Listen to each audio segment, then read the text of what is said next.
நண்பர்களே, அல்லாஹ் நமக்கெல்லாம் ஒரு அருமையான வாழ்க்கையை கொடுத்திருக்கிறான். வாழ்க்கை அவன் கொடுத்தது.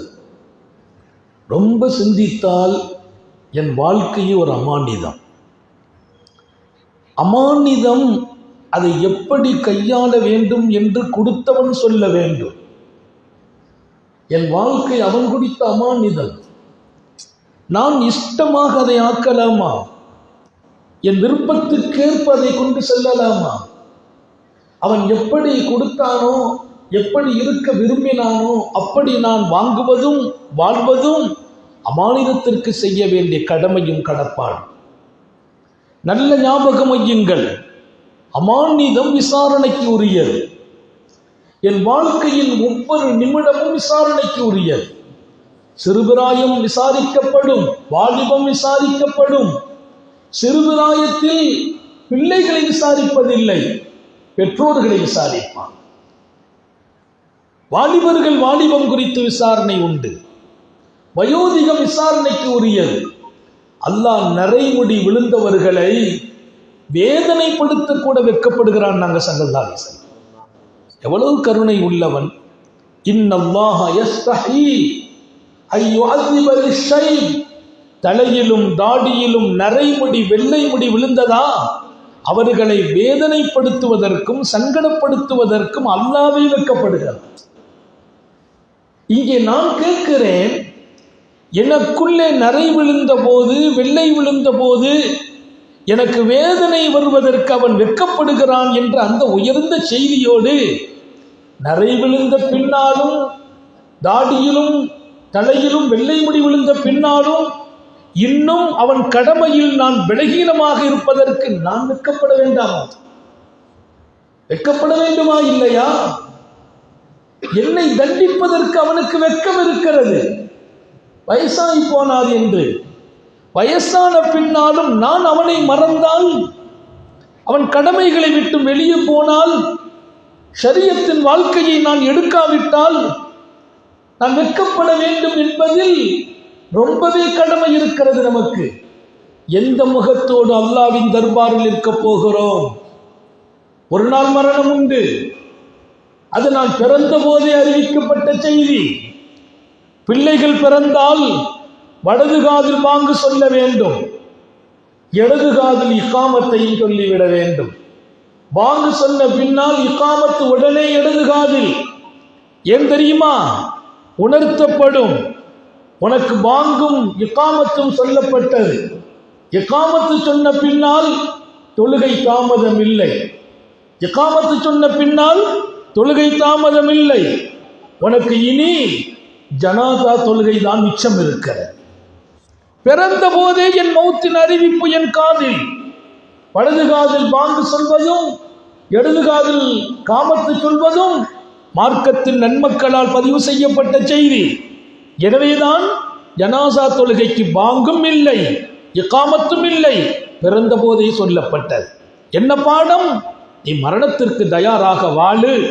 மரணம் தூரம் இல்லை, நெருக்கமாக இருக்கிறது. நான் என்ன தைரியத்தில் அல்லாஹ்வை விட்டும் தூரமாகி வாழ்கிறேன் என்று எனக்கு புரியவில்லை. என்ன தைரியம்? எனக்கு பள்ளிவாசலின் தொடர்பே இல்லை, தொழுகையிலே எனக்கு தொடர்பில்லை, விருப்பமில்லை, மார்க்கம் சார்ந்த நல்ல காரியங்களில் ஆர்வம் இல்லை, வளர்ப்பு இல்லை, விருப்பம் இல்லை. நான் யோசிக்க வேண்டாமா? என் ரப்பு எத்தனை கண்ணியமானவன். இன்னும் நீங்கள் தொழவில்லை, நீங்கள் நல்ல காரியங்கள் செய்யவில்லை, ஆனால் அதற்கு பகரத்துக்கு பகரம் என் ரப்பு செய்வதே இல்லை. நீ தொழவில்லை, உனக்கு நான் கொடுத்ததை இனி கொடுக்கவில்லை என்று சொன்னானா? நீ பள்ளிவாசலுக்கு வரவில்லை, இனி உங்க வீட்டுக்கு என் மலக்கு வரமாட்டார்கள் என்றானா? அவன் தயாளம், அவன் விசாலம். நான் யோசிக்க வேண்டாமா? நான் மீண்டும் மீண்டும் மாறு செய்கிறேன், மீண்டும் மீண்டும் அவன் என்னோடு அழகாக நடக்கிறானே. அந்த ரப்புக்கு துரோகம் செய்வது, அந்த ரப்பையா மறந்து வாழ்வது, அந்த ரப்பின் கடமையிலையா குறைவு செய்வது? நல்ல காரியங்களுக்கு நீங்கள் தோள் கொடுத்தால், துணை நின்றால், மார்க்க விஷயங்களுக்கு நீங்கள் எவ்வளவு ஆர்வம் காட்டுவீர்களோ, இந்த ஊர் மாத்திரமல்ல ஒவ்வொரு வீட்டையும் அல்லாஹ் சொர்க்கமாகவே மாற்றி விடுவான், சொர்க்கமாக மாற்றுவான். என் ரப்புக்காக நீங்கள் வாழுங்கள், அல்லாஹ்வை சந்தோஷப்படுத்துங்கள். அவனை அல்லாது வேறு ரப்பு இல்லை. அவன் உதவி செய்வதை நிறுத்தினால் இந்த உலகில் யாரும் நமக்கு உதவி செய்ய முடியாது. அவன் அன்பாளன் என்பதை 1000 முறை உணர்த்துகிறான். அவன் கருணை உள்ளவன் என்பதை 1000 முறை சொல்லித் தருகிறான்.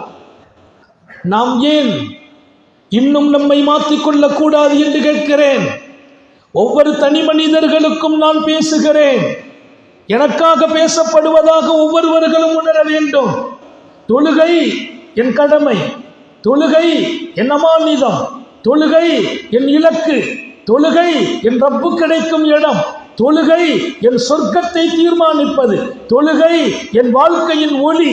இமாம் அல்லாஹ்வின் தூதர் சொல்வார்கள், அஸ்ஸலாத்து நூர், தொழுகை உன் ஒளி என்றார்கள். என் வெளிச்சத்தையே நான் மறப்பதா? தொழுகை வெளிச்சம் என்றார்களே, எங்கே வெளிச்சம்? அஸ்ஸலாத்து நூருன் ஃபீ கல்பி, அஸ்ஸலாத்து நூருன் ஃபீ வஜ்ஹி, அஸ்ஸலாத்து நூருன் ஃபீ கப்ரி, அஸ்ஸலாத்து நூருன் ஃபீ யௌமி ஹஷ்ரி. தொழுகை உன் இதயத்தின் வெளிச்சம் என்றார்கள் மாநபி ஸல்லல்லாஹு அலைஹி வஸல்லம். தொழுகை நூர் என்று சொன்னார்கள். எங்கெல்லாம் அந்த ஒளி என்று ஹதீஸை ஆழமாக பெருமக்கள் எழுதுவார்கள்.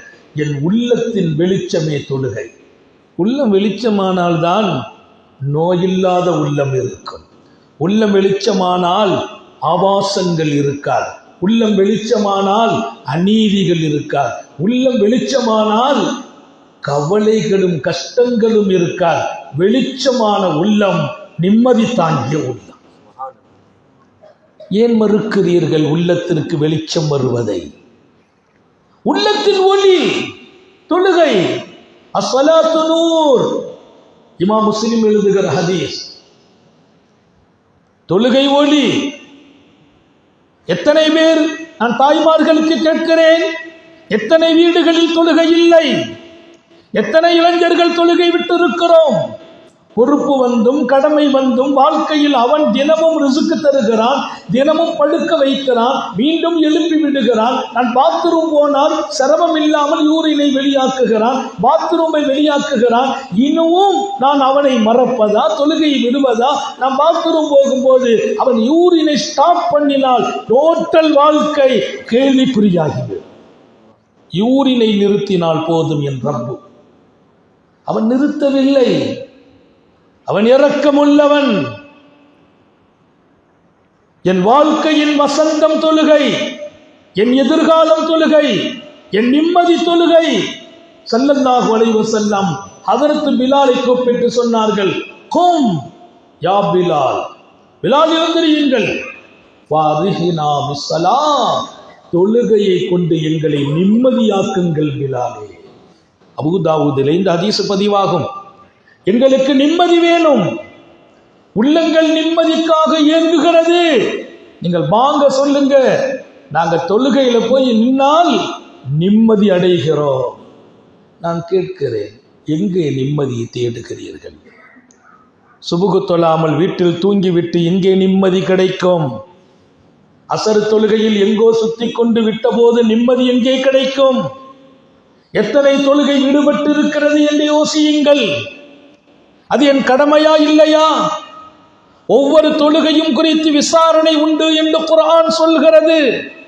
மா ஸலக்கக்கும் ஃபீ ஸகர், ஏன் இந்த நரகம் வந்தீர்கள்? சக்கர் என்ற ஒரு கொடிய நரகம். இந்த நரகத்திற்கு ஏன் வந்தீர்கள் என்று கேட்டபோது, காலூ லம் நக்கு மினல் முஸல்லீன், நாங்கள் தொழவில்லை, தொழுகை இல்லை, தொழுகை விட்டோம், அதனால் நரகம் வந்தோம். குர்ஆன் சொல்கிறது. குர்ஆன் உண்மை அல்லவா? சத்தியம் அல்லவா? அல்லாஹ்வின் நரகத்தை தாங்கும் சக்தி யாருக்கு இருக்கிறது? அவன் தண்டனையையும் வேதனையும் தாங்கும் சக்தி யாருக்கு? இதுவெல்லாம் வெறும் பயமா, மிரட்டலா?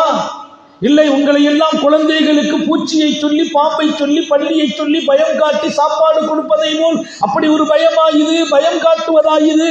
அல்லாஹ்வே அல்லவா சொன்னான், நீங்கள் தொழுகை விட்டதால் நரகம் போக வேண்டும் என்று. என் ரப்பு சத்தியத்தை மாத்திரம் தானே சொல்வான். இதற்கு மேலும் நான் தைரியமாக இருக்கிறேன் என்றால், தொழுகையில் கவனம் இல்லாமல் இருக்கிறேன் என்றால், தொழுகையை பற்றி பொதுபோக்காக இருக்கிறேன் என்றால், பாங்கு சொல்லப்படுகிறது, நான் வீட்டில் நிம்மதியாக படுத்திருக்கிறேன், என் மனைவி ஏதோ ஒரு வேலையில் இருக்கிறார், என் பிள்ளைகள் எங்கோ சுத்துகிறார்கள். ஏன் இவ்வளவு தூரம் அல்லாஹுவையும் ஷரியத்தையும் புறக்கணிப்பதா? ஷரியத்தின் வாழ்க்கை என்பது வாங்கு சொன்னால் அல்லாமா ஸைனுல் ஆபிதீன் ரலியல்லாஹு அன்ஹு ரசூல் ஸல்லல்லாஹு அலைஹி வஸல்லத்தின் பேர பிள்ளை, முகமெல்லாம் செவந்து போகும், கைகாலெல்லாம் ஒரு மாதிரியாக விதைத்து போகும். அவங்க சொல்வாங்க, ஏன் வாங்கு சொன்னா அப்படியெல்லாம் முகம் செவக்குது, கைகாலெல்லாம் பரபரப்பாகுது?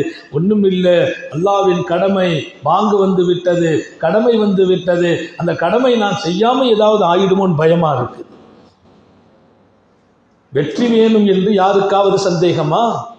வெற்றி வேணுமா இல்லையா அதுல யாருக்காவது மாற்று கருத்தா? ரோட்ல படுக்கிறவர் எழுப்பி வெற்றி வேணுமான ஆமாம்பார். வெற்றி வேணுமா? ஒவ்வொரு நாளும் அல்லாஹ் சொன்னான் 5 வேளை, ஹய்யாலஸ் ஸலா ஹய்யாலல் ஃபலா, தொழுகைக்கு வாருங்கள், வெற்றிக்கு வாருங்கள். என் பாங்கு எனக்கு கற்றுத் தருகிறது, தொழுகைக்கு வா, வெற்றிக்கு வா. தொழுகைக்கு வருகிறாயா, நீ வெற்றியை நோக்கி வருகிறாய். உன் வியாபாரம் வெற்றி பெறும், உன் வீடு வெற்றி பெறும், உன் மனைவியோடு உனக்கு வெற்றி கிடைக்கும், உன் குடும்பத்தில் வெற்றி, உன் பிள்ளைகளின் கல்வியில் வெற்றி. இல்லை இல்லை, இந்த நாட்டில் உனக்கு வெற்றி வேணுமா, தொழவா வெற்றி கிடைக்கும். அல்லாஹ் ஒவ்வொரு வக்திலும் பாங்கை ரசூலை வைத்து கற்றுக் கொடுத்தானே. வெற்றியை விடுவதா, வெற்றியை விட்டும் தூரமாகுவதா? வேறு எங்கே வெற்றி? கத் அஃப்லஹல் மூமினூன் அல்லதீன ஹும் ஃபீ ஸலாத்திஹிம் காஷிஊன். மூமின்கள் நிச்சயம் வெற்றியாளர்கள். தொழுகையில் மன ஒருமையோடு தொழுதால் அவர்கள் வெற்றியாளர்கள். என் தொழுகையில் ஓருமை எனக்குள் இருந்து நான் தொழுதால், பக்தி இருந்து தொழுதால் நான் வெற்றியாளன் என்று திருக்குர்ஆனில் அல்லாஹ் சூரத்துல் மூமினூன் என்ற அத்தியாயத்தை துவக்குகிறான். குர்ஆன் உண்மை, சத்தியம். குர்ஆனின் வார்த்தைக்கு சஹாபிகள் தலைகுனிந்து ஏற்றுக்கொண்டார்களே. நாம் அந்த பாரம்பரியம் இல்லையா? உண்மையில் கவலைப்படுகிறேன். நம்முடைய வெற்றியை நாமே நல்க விடுகிறோம், நம்முடைய வெற்றியை நாம் இழக்கிறோம். என் புள்ள படிப்பில் சங்கடப்படுறான், பாஸ் ஆகலை, பிள்ளைய சுபு தொலை வச்சுட்டு பள்ளிவாசலுக்கு அனுப்புங்க, அதுக்கு பின்னால் பள்ளிக்கூட அனுப்புங்க, உங்கள் பிள்ளை ஸ்கூல் ஃபர்ஸ்ட் எடுப்பான். வெற்றி இங்கே. ஒவ்வொரு பாங்கும் சொல்லும், கேளுங்கள், ஹய்யாலஸ் ஸலா ஹய்யாலல் ஃபலா என்ற வார்த்தை. தொழுகைக்கு வா, வெற்றியின் பக்கம் வா.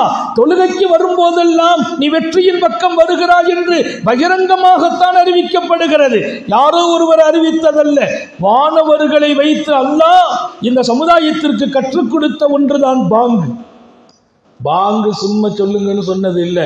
மலக்கு வந்து கனவுல வந்து சொன்னார், செய்தனா செய்தின் கனவில அப்துல் ரப்புடைய கனவுல வந்து சொன்னாங்க, இப்படி சொல்லுங்க, இதுதான் தொழுகைக்கான அழைப்பு. அண்ணலார் ஏற்றுக்கொண்டு மகிழ்ச்சி அடைந்து, நம்ம ஆசை நிறைவேறிட்டு, நம்ம எப்படி தொழுகைக்கு அழைக்க நினைச்சிட்டு இருந்தோம், அல்லாவே மலக்க வச்சு கற்றுக் கொடுத்துட்டான், சொல்லுங்கள் என்கிறார்கள் உத்தம நபிகள். மலக்கின் வழியே சஹாபியின் கனவில் காட்டப்பட்டு உமர் இப்னுல் கத்தாப் ஓடி வந்து சொன்னாங்க, என் கனவிலும் இந்த காட்சி வந்தது. தொழுகை ஒளி என்றார்கள், உன் இதயத்தின் ஒளி. நூறுன் ஃபில் கல்ப், இதய ஒளி. உன் நூறுன் ஃபில் வஜி, உன் முகத்தின் ஒளி என்றார்கள். முகம், தொழுகையாளி முகத்துக்கே ஒரு வெளிச்சம் இருக்கும், ஒரு பிரகாசம் இருக்கும். நாம் பவுடரை போட்டு சோப்பை போட்டு முகத்துக்கு பிரகாசம் கொடுக்கறது அந்த கொஞ்ச நேரம் பளிச்சுன்னு இருக்கும், அப்புறம் அது போயிடும். அதை செய்யணும், ஏன்னா நம்ம முகம் எப்போவுமே ஒளிமயமாக வச்சுக்கிடணுங்கிறாங்க. அதை கொஞ்சம் பூசுவோம், போயிடும். ஆனால் எப்போதுமே முகம் ஒளிவாக இருக்கும். எதை கொண்டு? அஸ்ஸலாத்து நூர், தொழுகை உன் முகத்திற்கும் ஒளியை தரும். முகத்தில் ஒளி வேணுமா? தொழுகை. ஒன்னூரும் ஃபீ கப்ரிஹி, நீ மரணித்த போது மண்ணறையில் கொண்டு உன்னை வைத்த போது மகன் போய் விடுவான், தந்தை போய் விடுவார், நண்பர்கள் போய் விடுவார்கள். நீ யாரையெல்லாம் நம்பி வாழ்ந்தாயோ எல்லோரும் போய் விடுவார்கள். நீ தன்னந்தனியாக கபருக்குள் வைக்கப்பட்ட போது நீ தொழுத தொழுகை அங்கே உனக்கு ஒளியாக வந்து நிற்கும் என்றார்கள் நபிகள் நாயகம். என் கபருக்கு கூட நான் தனிமையில் ஒளிவு பெறுகிற இடம் நான் தொழுத தொழுகையால் கிடைக்கிறது. எப்படி விடுகிறோம்? எப்படித்தான் மனசு வருகிறது? எப்படி தைரியம் வந்தது?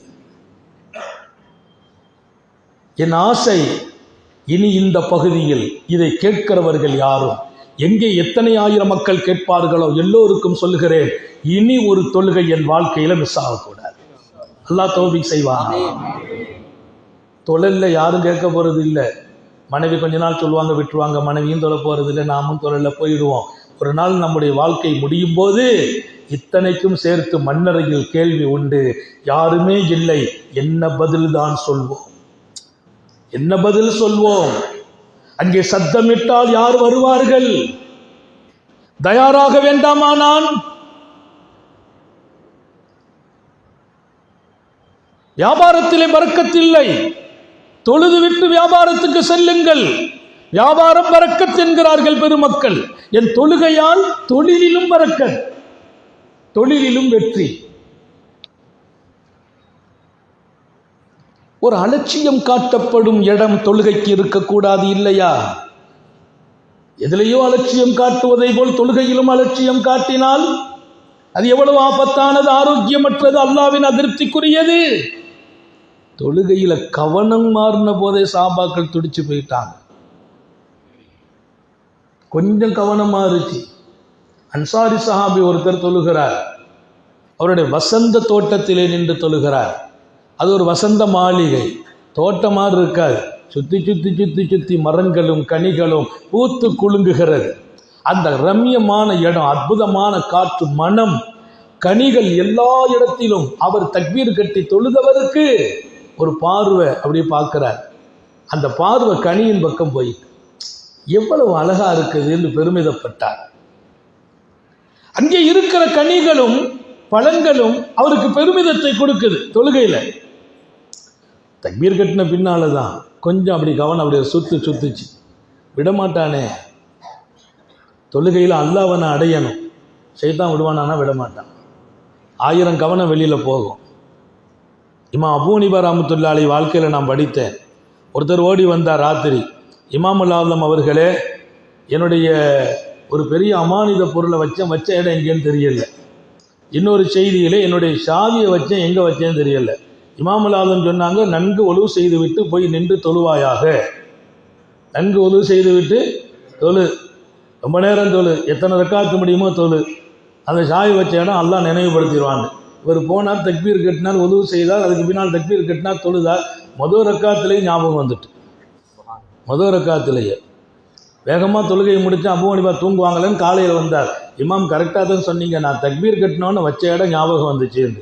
இமாம் ஆலம்கிட்ட கேட்காரு, நீங்கள் எப்படி இவ்வளோ கரெக்டாக சொன்னீங்க, தொழுதா கிடச்சிருண்டு? எனக்கு தெரியும், நீ தொழுத உடனே உன்னை தொலை விடமாட்டான், அவன் உன்னை தொலை விடமாட்டான். 10 ரக்காத்து 20 ரக்காத்து தொழுவதுக்கு சைத்தான் விடுவானானா விடமாட்டான். முதல் ரக்காத்தில் கூட நீ அல்லாஹ்வை அடைகிற தொழுகையை ஆக்குவானானா ஆக்க மாட்டான். தக்பீர் கட்டினவொன்னு உன் சிந்தனையை அந்த சாவி பக்கம் கொண்டு போயிடுவான். நான் அதை நினச்சி தான் சொன்னேன்னா சாவி கிடச்சி போச்சு, தொழுகை பசாதா போயிட்டு.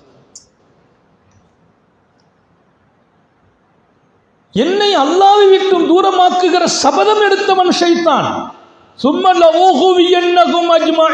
அத்தனை பேரையும் வழிகெடுத்தே தீர்வேன் என்று சபதம் எடுத்தான். குர்ஆன் சொல்கிறது, நான் வழிகெடுத்தே தீர்வேன் என்று உறுதிமொழி எடுத்திருக்கிறான் ஷைத்தான். அவன் உறுதிமொழியை தாண்டி அல்லாஹ் சொன்னான், எந்த சில நல்ல மனிதர்கள் தூயவர்கள் இருக்கிறார்கள், அவங்களை நீ என்னப்பா பண்ணுவ?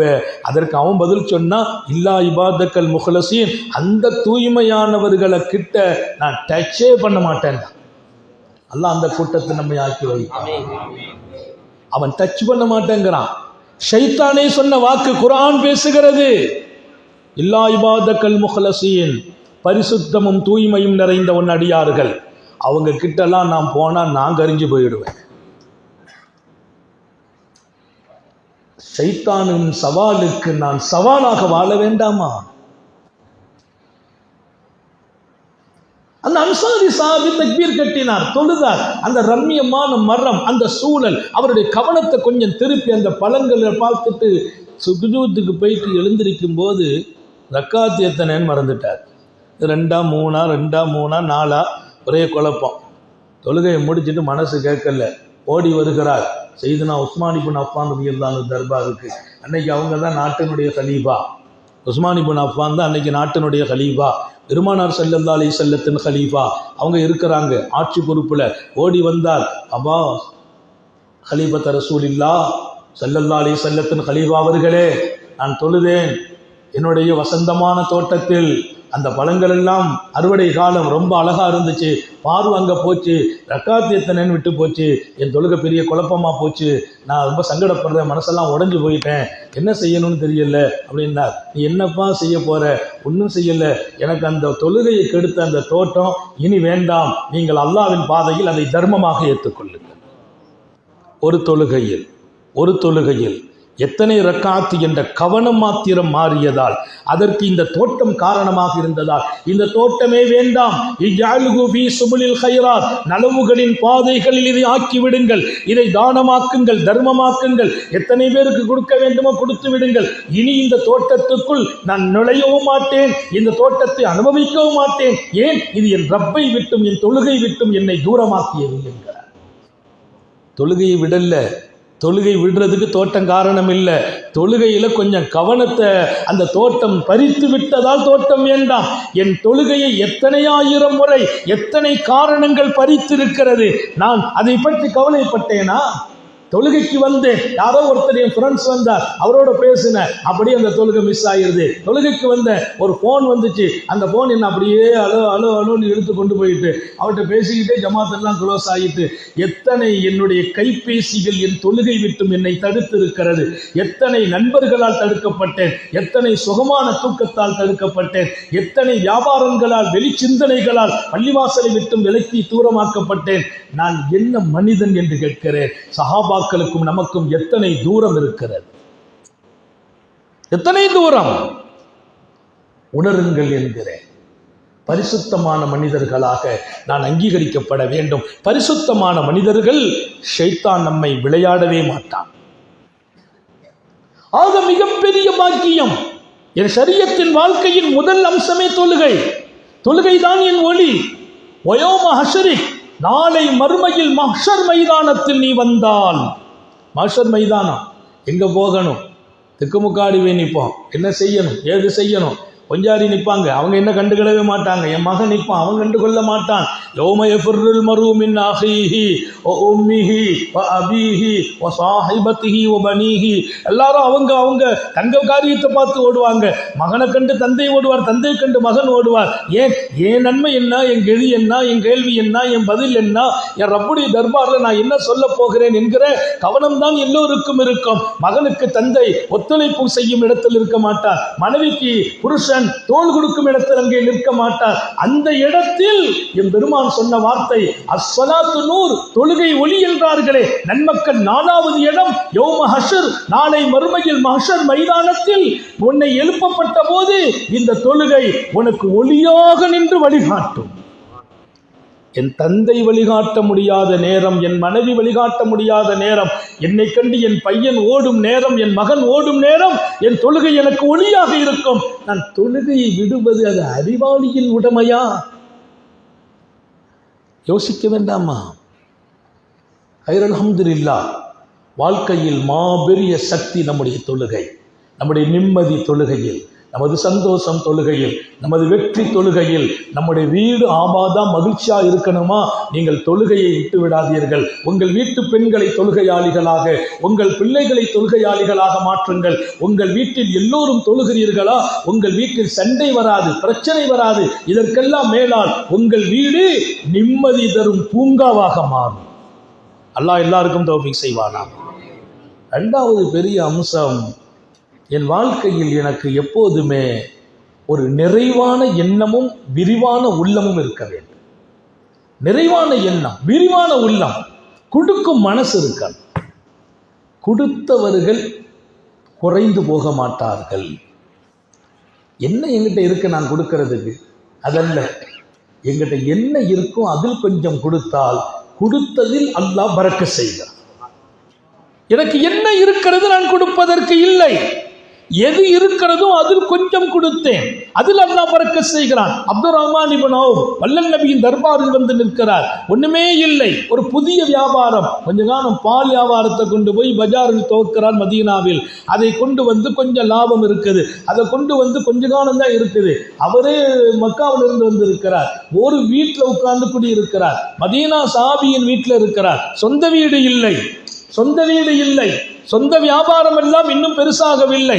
ஏதோ அன்னைக்கு கொஞ்சம் வியாபாரத்துக்கு போறாங்க. முதல் தடவை பாலை கொண்டு போய் பஜார்ல விற்கிறார்கள். அப்துர் ரஹ்மான் இப்னு அவ்ஃப் கொஞ்ச காலம் லாபம் வருது, ஓடி வருகிறார். உத்தம நபி ஸல்லல்லாஹு அலைஹி வஸல்லம் இடத்தில் அதிலிருந்து ஒரு பங்கை எடுத்து கொடுத்தார். எம்பெருமான் மகிழ்கிறார்கள், சிரிக்கிறார்கள், ரசிக்கிறார்கள், பாராட்டுகிறார்கள். உயிரோட்டமான வார்த்தை சொன்னார்கள். பாரக்கல்லாஹ் ஃபீமா அன்ஃபக்தா வ ஃபீமா அம்சக்தா, நீ எதை கொடுத்தாயோ செலவழித்தாயோ அதில் அல்லாஹ் பரக்கத் செய்வானா. ஒவிமா அம்சக்தா, எதை கொடுத்து விட்டு உனக்காக வைத்திருக்கிறாயோ அதிலும் பரக்கத் செய்வானாக. அந்த துஆ அல்லாஹ் அங்கீகரித்தான். எப்படி அங்கீகரித்தான்? மதீனாவின் முதல் பணக்காரராக அப்துர் ரஹ்மான் இப்னு அவ்ஃப் மாறுகிறார். மதீனாவின் முதல் பணக்காரர். மதீனாவில் பஞ்சம், ஒரு காலம் ஒன்றுமே இல்லை, சாப்பிடுவதற்கு வழி இல்லை, மக்கள் ரொம்பவே சிரமப்படுகிறார்கள். அன்றைக்கு நாட்டினுடைய கலீஃபாவாக அபூபக்கர் சித்திக் இருக்கிறார்.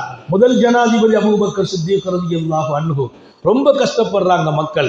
ஒவ்வொரு வீட்டிலையும் இருக்கிறது காலியா போச்சு. பால் இல்லை, குழந்தைகளுக்கு கொடுக்க தாயின் மார்பகத்திலும் பால் சுரக்கல்ல, உண்ணுவதற்கான உயர்ந்த ஆகாரங்கள் இல்லை. அல்லாஹ்வின் ரசூல் மரணித்த காலம், அபூபக்கர் சித்திக் ஆட்சியில் இருக்கிற காலம். ரப்பின் சோதனை வரும்போது சோதனைக்கு எல்லோரும் தான் சொந்தம். நல்லவர்களை அவன் சோதித்து பழகியவன், இபாதத்துடையவர்களை சோதித்தவன், தொழுகையில் உயிருக்கு உயிராக வாழ்ந்தவர்களை சோதித்தவன், கொடுத்து கொடுத்து சிறந்த கரமுடையவர்களை சோதித்தவன்.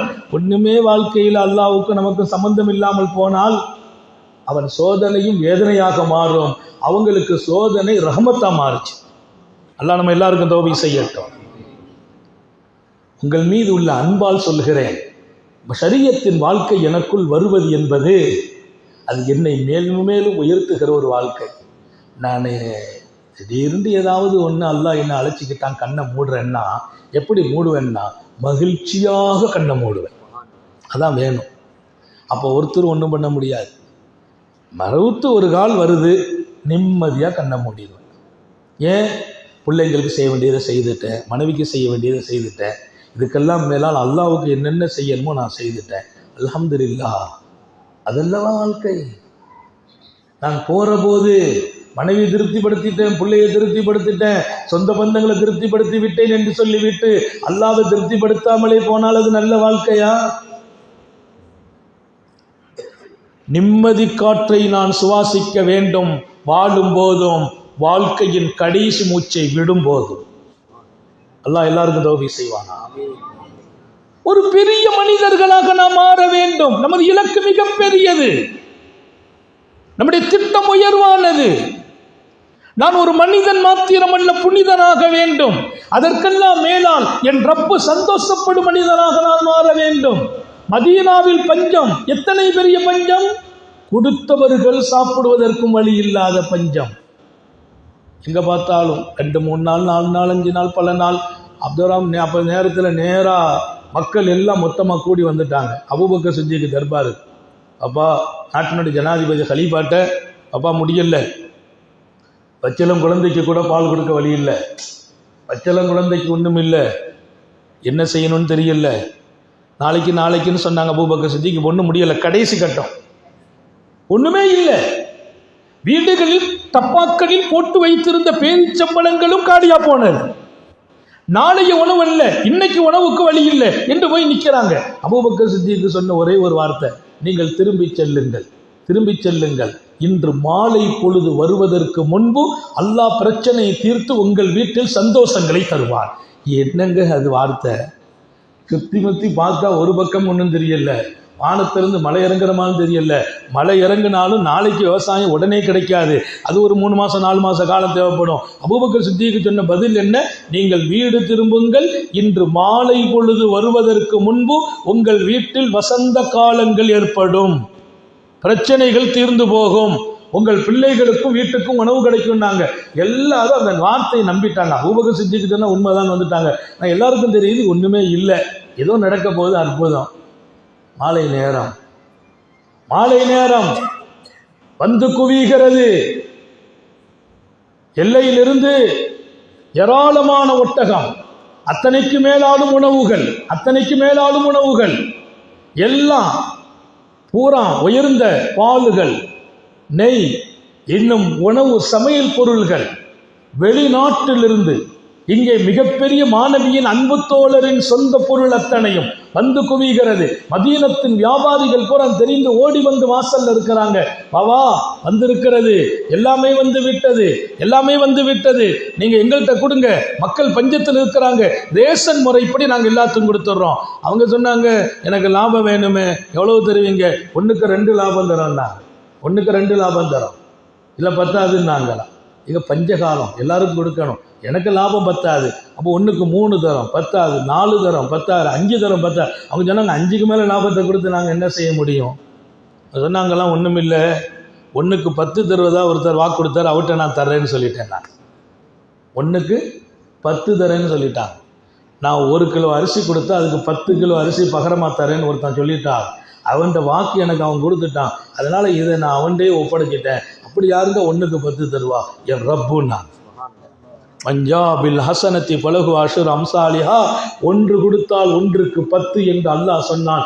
இந்த பஞ்ச காலத்தில் அல்லாஹ்வுக்கு நான் வாக்கு கொடுத்து விட்டேன், இங்கே வந்ததில் எனக்கு 1க்கு 10 வேணும். அப்படியானால் இந்த மொத்த சொத்தும், இத்தனை 100 ஒட்டகத்தில் வந்த அத்தனை பொருளும், மதீனாவின் டோர் பை டோராக அத்தனையையும் அல்லாஹ்வுக்காக நான் அன்பளிப்பாக இலவசமாக கொடுக்க போகிறேன். எத்தனை மனிதர்கள்! கொடுக்கும் உள்ளம் என்பது அது கிடைக்குமா? லட்ச இதயங்களில் சந்தோஷங்களை நாம் கொடுத்த மக்களாக மாறுகிறோம். மனிதனை சந்தோஷப்படுத்தினாயா, அதுக்கு பகரமா மனிதன் கிடைக்கிறது இல்லை, மனிதனை படைத்த ரப்பு கிடைக்கிறார். மனிதனை சந்தோஷப்படுத்துங்க, அல்லாஹ் கிடைப்பான். கொடுக்கும் உள்ளம் தான் மிக பெரியது. நல்ல காரியம் கொடுங்கள். இன்றைக்கு இந்த பள்ளியில் எத்தனை நற்பாக்கியங்கள் நடக்கலாம். உங்கள் ஒவ்வொருவர்களின் பங்கும் அல்லாஹ்வுக்காக சந்தோஷமாக நீங்கள் கொடுத்து பாருங்கள். நான் சொல்வேன், உங்கள் வீட்டில் அல்லாஹ் சந்தோஷத்தின் வாசலையை திறந்து வைப்பார். கொடுப்பதற்கு 2 பேர் தடையா இருப்பாங்க. ஒன்று நம்ம நஃப்ஸு, இன்னொன்று ஷைத்தானும் நஃப்ஸும் கொடுக்க விட மாட்டான். கொடுத்தா குறைஞ்சி போயிடுவேன். இன்னைக்கு 1 லட்ச ரூபா இருக்குது, அவருக்கு 1000, இவருக்கு 1000 கொடுத்தா எத்தனை நாளைக்கு கொடுத்துக்கிட்டே இருப்ப, கசானா குறையுதேங்கும். அல்லாஹ்வுடைய நபி சொன்னாங்க, அல்லாஹ்வின் மீது சத்தியமிட்டு நான் சொல்லட்டுமா? நாயகமே, நீங்க சத்தியம் பண்ணி சொல்றதுக்கு என்ன இருக்கு? நீங்க சொன்னாலே உண்மைதானே? இல்லை, அல்லாஹ் மீது சத்தியமிட்டு சொல்கிறேன், கொடுத்ததால் உங்கள் சொத்து குறையாது என்றார். கொடுத்தால் குறையாது. நீங்கள் தானம் கொடுங்கள், தர்மம் கொடுங்கள், நல்ல காரியங்களில் செலவு செய்யுங்கள், உங்கள் பணம் குறையாது. ஆனால் இது சத்தியம் என்றார்கள் ஸல்லல்லாஹு அலைஹி வஸல்லம். நபி சத்தியம் செய்த பின்னால சொத்து குறைவா செய்யும். இந்த கிணறு இருக்கு பத்தியெல்லா, கிணத்துல தண்ணி ஊறிக்கிட்டே இருக்கும். தண்ணி ஊற நம்ம இறைச்சிக்கிட்டே இருப்போம். அடுத்த வீட்டில் வந்து தண்ணி கேட்பாங்க, நாங்கள் 2 குடம் இறைச்சிக்கிறோம். சரிங்க, நாங்கள் 2 வாளி இறைச்சிக்கிறோம். சரி, யாராவது சொல்லுவாங்க, எல்லாரும் இறைச்சிட்டா நமக்கு எங்கே தண்ணி இருக்கும், பூரா தண்ணியும் போயிடுமே. அப்படி இல்லை. உண்மை என்ன தெரியுமா? இறைக்க கிணத்தில் ஊற்று கூடிக்கொண்டே இருக்கும். தமிழ் பழமொழி உண்டு, இறைக்கும் கிணறு ஊறும் என்பார். இறைக்க ஊறும் தண்ணீர். அதே போல் தானம் கொடுக்க நான் 100 வைத்தேன், 10 கொடுத்தேன், 90ஆக மாறும். ஆனால் அல்லாஹ் அதில் பரக்கத் செய்வான். அது 90 அல்ல, 90,000ஆக மாற்றுவான். கொடுக்கும் வாழ்க்கை 1000 இதயங்களை மகிழ்ச்சிப்படுத்துகிற வாழ்க்கை. கொடுக்கும் வாழ்க்கையில் ஹாலிகே கிடைக்கிறார். ஹாலிக் என்றால் படைத்த ரப்புல் ஆலமீன் கிடைக்கிறார். இங்கே ஒரு அருமையான திட்டத்தை உங்களுக்கு முன்னால் நான் முன்வைக்க விரும்புகிறேன். நான் போகிற இந்த பயணம் ஏதோ வாழ்கிறோம், ஏதோ சம்பாதிக்கிறோம், ஏதோ இல்லை, இது ஒரு இலக்கை நோக்கி போகிறோம். ஒரு மிகப்பெரிய முயற்சியை நோக்கி போகிறோம், மிக உயர்ந்த திட்டத்தை முன்வைத்து போகிறோம். இந்த வாழ்க்கையில் நான் 2 அடைந்தாக வேண்டும். ஒன்று என் சொர்க்கத்தை அடைந்தாக வேண்டும், இன்னொன்று என் ரப்பின் சந்தோஷத்தை அடைந்தாக வேண்டும். அல்லாவின் சந்தோஷமும் சொர்க்கமும் கிடைக்கிற ஒரு வாழ்க்கை. இதை நான் ஒன்றை விட்டுட்டு, தொழுகை விட்டுட்டு, தர்மத்தை கொடுக்காம விட்டு, மனுஷனுக்கு மனுஷன் சண்டை போட்டு, அவர் முகத்தை பார்த்து நான் சிரிக்கல, என் முகத்தை பார்த்து அவர் சிரிக்கல, அவரை முறைச்சிக்கிட்டு இவரை பகைச்சிக்கிட்டு வாழ்ந்தேன் என்றால் நான் இழப்பது இலக்கான மிக 2 பாக்கியமான 2. ஒன்று சொர்க்கம், இன்னொன்று என் ரப்பையை இழக்குகிறேன். அதனால் ஒருத்தரை பார்த்து ஒருத்தர் சந்தோஷமா பழகுங்கள், சலாம் சொல்லுங்கள், முகமன் கூறுங்கள், சிரித்த முகத்தை காணாக்கி விடாதீர்கள். ஒருவரை பார்த்து ஒருவர் சிரித்து பழகுங்கள், மகிழ்ச்சியாக பழகுங்கள். பள்ளிவாசலுக்குள்ளே இன்பம் இருக்கிறது, வந்து பாருங்கள், உட்கார்ந்து பாருங்கள், தொழுது பாருங்கள். ஒரு ஆணோடு ஒரு அழகிய வாழ்க்கை வாழுங்கள். ஷரியத் என்பது என் மொத்த வாழ்க்கையையும் சீராக்குவதும் சரியாக்குவதும், இன்னொரு பக்கம் என் ரப்பின் சந்தோஷத்தை கொடுப்பதும், அத்தனையும் கிடைக்கப் பெறுகிற ஒரு அற்புதமான இந்த வாழ்க்கையை இன்ஷா அல்லாஹ் இங்கே பேச வைத்தான். இந்த ஒவ்வொரு சொற்களும் உங்கள் வாழ்க்கையாக மலர தௌஃபீக் செய்வானாக. ஒரு பெரிய வாழ்க்கை. பெருமானார் சொன்ன ஒரு ஹதீஸை சொல்லி முடிக்கிறேன். அன்பிர் லா தக்ஷா மின் தில் அரிசி இக்லாலா. நீ நல்ல செலவு பண்ணுப்பா, மனைவிக்கு செலவு பண்ணு, பிள்ளைகளுக்கு செலவு பண்ணு, கவனிச்சுக்கங்க, மனைவிக்கு செலவு பண்ணு, பிள்ளைகளுக்கு செலவு பண்ணு, வீட்டுக்கு செலவு பண்ணு, பள்ளிவாசலுக்கு செலவு பண்ணு, நல்ல காரியத்துக்கு செலவு பண்ணு. ஆனால் நீ பயப்படாத. பெருமானார் சொன்ன வார்த்தை, பயப்படாத. மிந்தில் அரிஷ், அவன் அரிஷுடையவன். அல்லாஹ் யார்? அரிஷுடையவன். அல்லாஹ்வுடைய அரிஷ் எத்தனை பெரியது! வானம் பூமியை விட விசாலமானது. வசியா குர்சி உஸ்ஸமாவாத்தி உள்ளார். அவன் குர்சி வானத்தை பூமியை விட விசாலமானது. அல்லாஹ் அரிஷுடையவன். அவனிருந்து நீ பயப்படுகிறாயா? பயப்படாதே. இக்லாலா, அவன் குறைத்து விடுவான் என்று பயப்படாதே. நீ குடு, செலவு செய், அரிஷுடையவனா உனக்கு குறைக்க போகிறான், குறைக்க மாட்டான். பயப்படாமல் செலவு செய்வாயாக. இது ஒரு நல்ல வாழ்க்கை, மாணவி கற்றுக் கொடுத்த வாழ்க்கை. எனவே நான் வாழ வருகிற இந்த வாழ்க்கையில் இனிமையாக வாழுங்கள், அன்பு காட்டி வாழுங்கள், விட்டு கொடுத்து வாழுங்கள், மனைவியை சந்தோஷப்படுத்துங்கள், பிள்ளைகளை சந்தோஷப்படுத்துங்கள், பள்ளிவாசலோடு ஒரு உறவை வையுங்கள், நெருக்கத்தை வையுங்கள், தேவையுடையவர்களுக்கு கொடுத்து வாழுங்கள். இன்னொரு பக்கம் இது போன்ற மக்தபுகளை உற்பத்தியாக்குவதற்கும் வளர்ப்பதற்கும் அவங்களை ஊக்குவிப்பதற்கும் இது போன்ற விழா ஒன்றல்ல, இன்னும் பல விழாக்களை நடத்துவதற்கு முயற்சி செய்யுங்கள். நான் ஒவ்வொருத்தங்க முன் வரணும். நான் இந்த காரியம் எடுத்துக்கிறேன், இந்த பொறுப்பை நான் செய்கிறேன், இந்த கிஃப்ட்டை நான் வாங்கி கொடுக்குறேன். கொடுத்து பாருங்கள், அந்த இன்பம் மகத்தானது. எப்படி நபிகள் நாயகம் ஸல்லல்லாஹு அலைஹி வஸல்லம் ஹஜ்ரத் அப்துர் ரஹ்மான் இப்னு அவ்ஃப்ட கொஞ்ச காலம் பாலை வித்துட்டு காசை கொடுத்த போது, நீ கொடுத்ததிலும் அல்லாஹ் பரக்கத் செய்யட்டும், நீ மிச்சமா வச்சிருக்கிறிய அதுலையும் பரக்கத் செய்யட்டும். பின்னால என்ன நடந்துச்சு? அப்துர் ரஹ்மான் இப்னு அவ்ஃப் ரலியல்லாஹு அன்ஹு சொத்து சுகத்தை அல்லாஹ் கூட்டினா, எந்த அளவு கூட்டினா, கொடுத்து கொடுப்பதற்கு வாங்குவதற்கு ஆள் இல்லாமல் மிச்சப்பட்ட தங்க பாலமாக அவங்க வீட்டுக்கு கீழே இருந்துச்சு. தங்க கட்டிகள் மிச்சமாக. ஹஜ்ரத் ஆயிஷா நாயகி அவர்களுக்கும் நபி பெருமானாரின் மனைவியர்களுக்கும் பிரம்மாண்டமான தோட்டத்தை வாங்கி வக்ஃப் செய்கிறார். இந்த தோட்டம், இதில் வருகிற பணம் மாணவி ஸல்லல்லாஹு அலைஹி வஸல்லத்தின் மனைவியர்களுக்கு. ஆயிஷா நாயகி துஆ செய்தார்களா, அல்லாஹு தஆலா அப்துர் ரஹ்மான் இப்னு அவ்ஃபுக்கு சொர்க்கத்தில் ஜஞ்சபீல் சுவன பானத்தை குடிக்க கொடுப்பானாக. யாரு?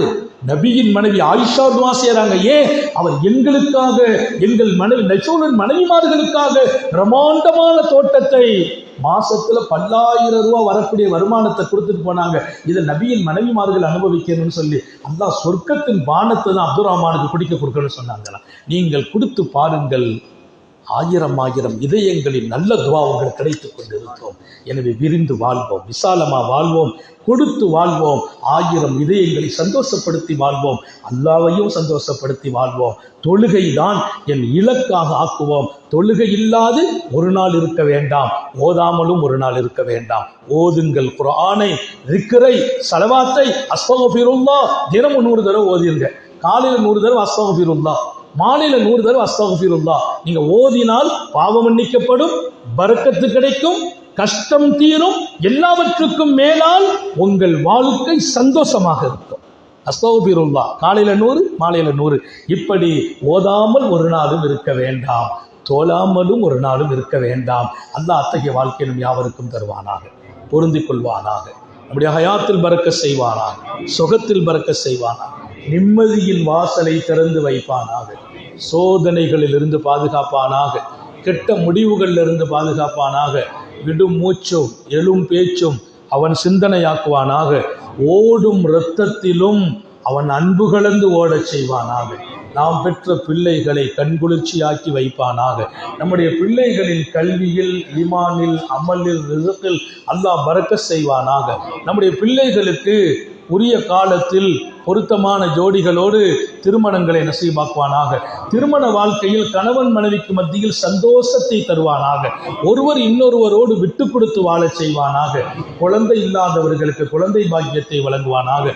இப்போது கர்ப்பமாக இருக்கிற பிள்ளைகள் சுகமாக பிள்ளைகளை பெற்றெடுக்க தௌஃபீக் செய்வானாக.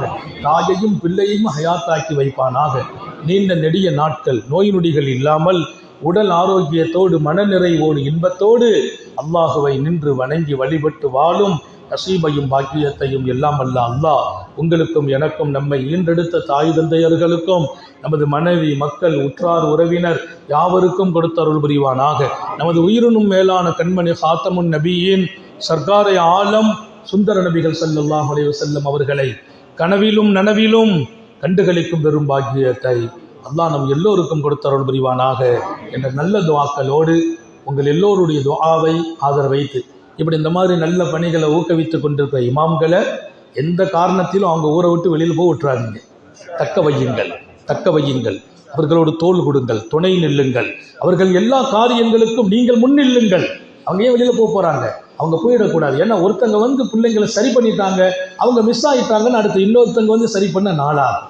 நம்ம பிள்ளைங்க வளரணும், உயரணும். அப்படிப்பட்ட அருமையான இமாம் கிடைத்திருக்கிறார். சங்கை மிக்க தலைவர், சிறப்பான நிர்வாகம். இன்னும் இந்த நிர்வாகம் உற்சாகப்படுங்கள், உயருங்கள், நல்ல நிகழ்வுகளை தொடர்ந்து நடத்துங்கள். அல்லாஹ்வே உங்களுக்கு உதவியாக இருப்பார். வாஹிரு தாவானா அனில் ஹம்துலில்லாஹி ரப்பில் ஆலமீன். அஸ்ஸலாமு அலைக்கும் வரஹ்மத்துல்லாஹி வபரகாத்துஹு.